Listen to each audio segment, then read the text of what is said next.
Divorce and you'll get $10 million. The CEO husband ordered. Without telling him she's pregnant, she agreed and went abroad for a new life.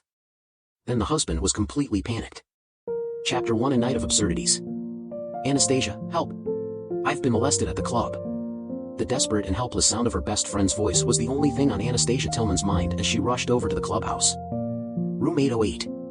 Anastasia looked up at the number plaque on the door of the private room. It was the same room number that her best friend, Haley Seymour, had texted her. Without another thought, she barged through the door to save her friend. When the door swung open under her hand, she was greeted by the darkness within. Suddenly, a strong hand clasped around her wrist and dragged her into the dark room, followed by a loud thud as the door slammed shut. "Hey, who are you, and what do you want?" Anastasia shrieked, her eyes darting around wildly as she tried to make out her surroundings. "Settle down, and I'll treat you well." A man's deep and husky voice spoke close to her ear.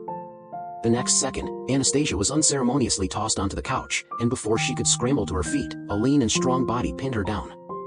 She let out a muffled cry when a pair of lips that tasted like peppermint captured hers. The man on top of her felt burning hot to the touch. A sense of hopelessness brought tears to her eyes as she tried to struggle against the man, but in the end, she could do nothing but endure the man's ferocity. An hour later, Anastasia staggered out of the room, looking disheveled. She had only just been through a nightmare, but that didn't distract her from worrying about her best friend's safety. She was just about to call Haley's number when she saw a group of men and women walking out the side door. Under the lights, she instantly recognized the two of the women in the group. One happened to be Haley, her best friend who had cried for help on the phone earlier, and the other was Anastasia's stepsister, Erica Tillman. The two girls walked side by side with their arms linked, as if they were the closest of friends. Shock and rage colored Anastasia's features when she saw them.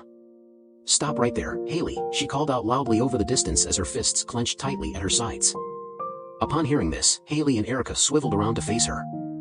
Anastasia glowered at them, ashen-faced as she demanded of Haley, "Why would you lie to me?" Haley smirked.